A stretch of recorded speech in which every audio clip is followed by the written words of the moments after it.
From the Gulf States newsroom, this is the Gulf States Gumbo, your weekly serving of stories from Alabama, Mississippi, and Louisiana. I'm economic mobility reporter Stephan Bisaha, chopping it up this week. Most commercial ships are built in China. The Trump administration wants to change that with a new fee that would make trading with the U.S. that much more expensive. There's an old proverb I'd heard that said, you don't kill a mosquito on your friend's forehead with a hatchet. On today's show, we're heading to Mobile, Alabama. We're going to find out why the administration wants more ships built there and across the Gulf, and why critics say the policy meant to make that happen is not enough carrot and too much stick. That's coming up on the Gulf States Gumbo.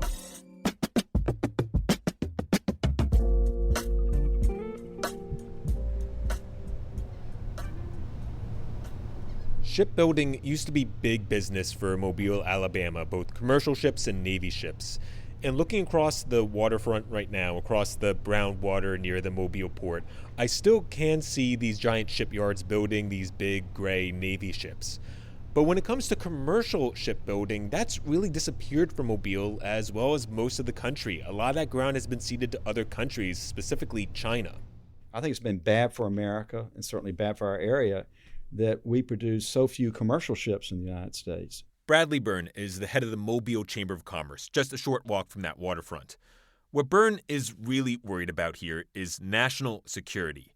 That phrase has been used to justify a lot of Trump administration policies. And when it comes to shipbuilding, that really is a big concern.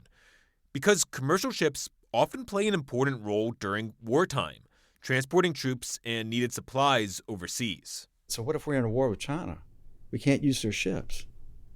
So this is a national security problem, as much as it is a problem for our economy. The challenge is that China can build a ship for often not even half the cost to build in the U.S., in large part because of the higher labor costs and regulations here.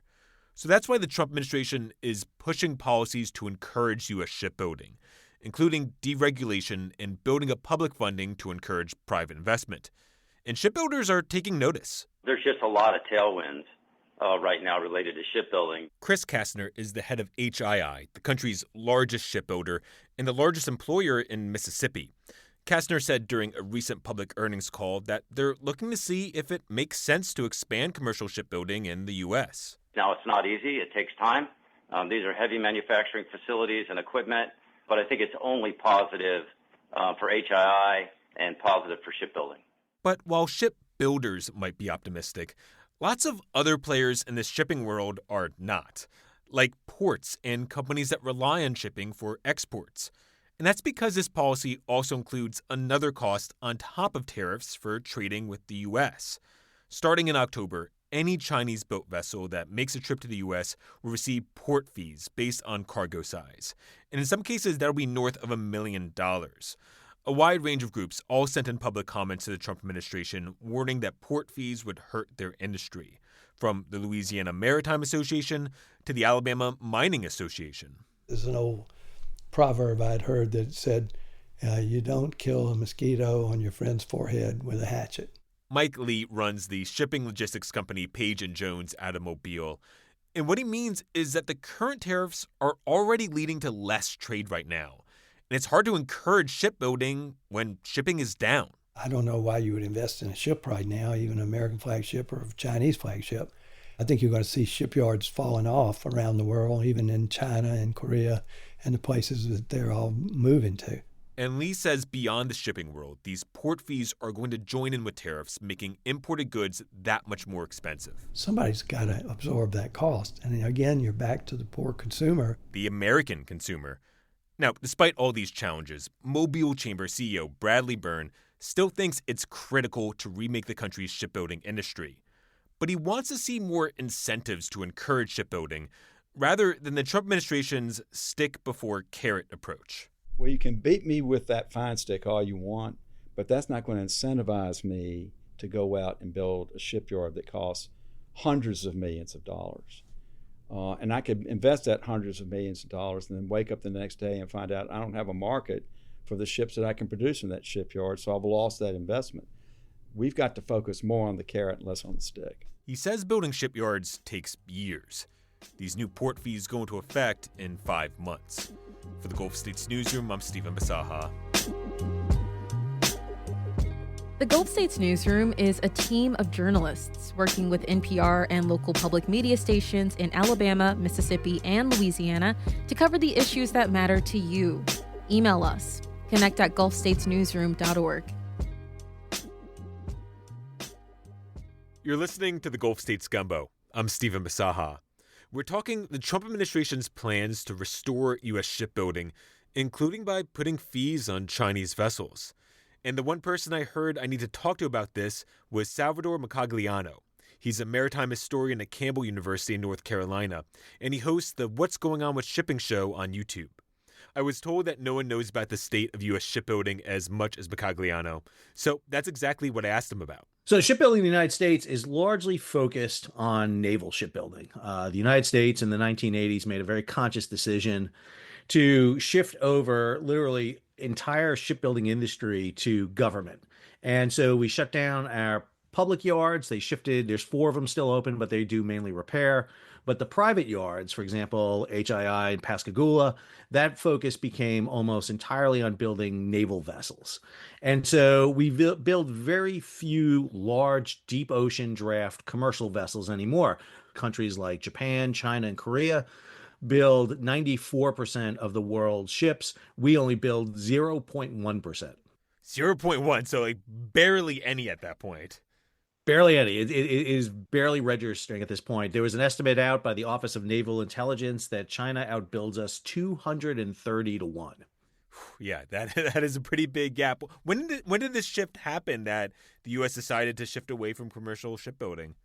Well, the U.S. at the end of World War II was in a very commanding position. I mean, the U.S. Merchant Marine was the largest in the world. We carried 63% of the world's cargo around the world. So we had the largest Navy, largest shipping industry in the world. We were building, along the Gulf Coast. There were shipyards building Liberty ships and other type vessels like crazy. But the U.S. made a conscious decision. It's like, we want to see all the rest of the world rebuild their shipping. So we sold over 1,000 ships to repopulate the merchant marines around the world. And then we provided loans through the Marshall Plan to rebuild shipyards around the world. And so the U.S. really wanted to see global transportation be open to everyone. We also lowered tariffs in the news a lot today. We decided through GATT to lower tariffs. So we wanted to really see globalization and global trade take root. And these port fees that are being talked about, I saw some estimates that it'll be more than $1 million per trip. Obviously, it depends on cargo size. But, the tariff math is easy. Like a 20% tariff, that means that an item is 20% more expensive to ship. I don't have as much a good sense of what it means, $1 million per trip for a Chinese-built vessel. Could you give me a sense of how much more expensive this would make shipping to the U.S.? If you give an example, a 10,000 box container ship, very, very standard today, 10,000 boxes on a container ship, you have $1 million port fee. Well, $1 million divided by 10,000, winds up being about $100 a box. And, if you're shipping furniture in that container, there may be 4 or 5 big pieces of furniture in them. So, that's a little bit substantial. If you're shipping a phone, for example, you're not going to really see that cost. We see fluctuations in freight all the time, across the global shipping market. The Houthi have caused a massive increase that we've had to adjust and consume, even though not a lot of U.S. cargo goes through that route. Because it disrupts the global supply chain, it impacts us. The tariffs right now, we're seeing that. Because of the repeal or the lowering of the tariffs, we're seeing shipping companies add these massive fees to book cargo right now. The key thing that the port fees would do is generate revenue into a kind of a ship construction trust fund so that we would generate revenue to start building ships in the United States. There's no idea that we're going to supplant and replace the Chinese. We just can't. The idea is to get U.S. shipbuilding back up to at least a modicum where it provides a kind of a fallback for us.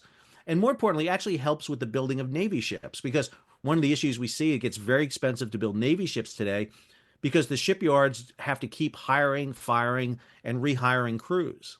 Do we expect this will be a big economic boost to the Gulf Coast, or we expect those jobs and shipyards to go elsewhere? No, I think you would see a big boost. I mean, right now, the problems you see in Pascagoula, for example, over at Austell, right now Austell is at capacity. They have more contracts now than they can actually build ships. There's a lot of innovative ways that we can do this. The problem was we decided a long time ago that we're going to focus on different things than shipping because there's other nations that do it. Sounds like you're pretty excited about the possibility of U.S. shipbuilding being rebuilt. I am optimistic because I've been watching this for a long time, and this is literally the only time I can recall in 30-something years of watching this where we're seeing positive kind of, influence, support from an administration, support not just from the Trump administration, but from Congress. This is bipartisan. If you listen to hearings on this subject, it's not like listening to the judiciary hearings where they're yelling at each other because they're Republican and Democrats. It is kumbaya, holding hands.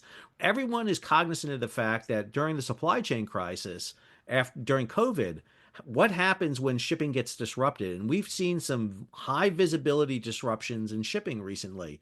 You've had Ever Given in the Suez, which is where I started my YouTube channel. You've got the Houthis. You had the Dolly taking out the bridge in Baltimore. You've got tariffs. You've seen low water in the Panama Canal.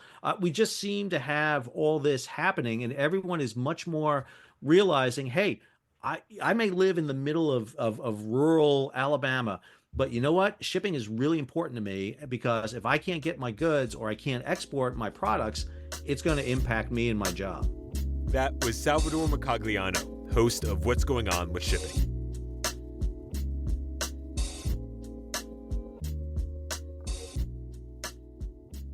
We're going to take a sec now and ask for some help, possibly from you on some future stories.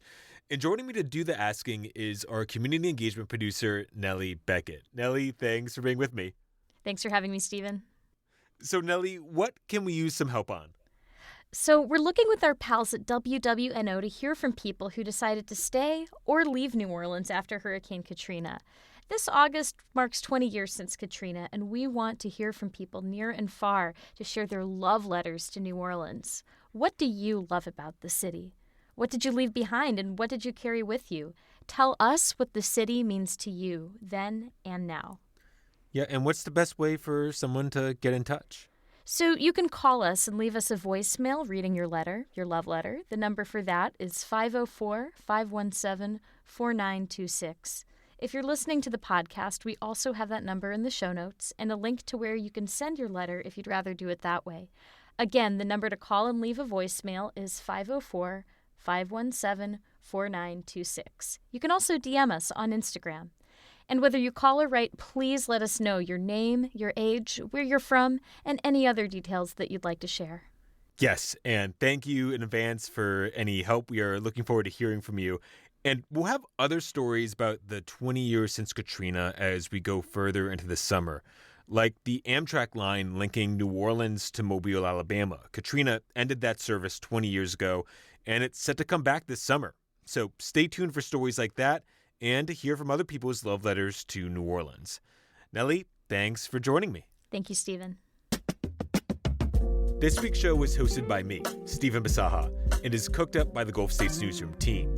Our theme music is by DJ Supreme. Special thanks to our partner stations, WBHM, Mississippi Public Broadcasting, WWNO, and WRKF. You can find us in your podcast feeds every Friday. Look us up and be sure to subscribe. Thanks for listening, and don't forget to stir your roux.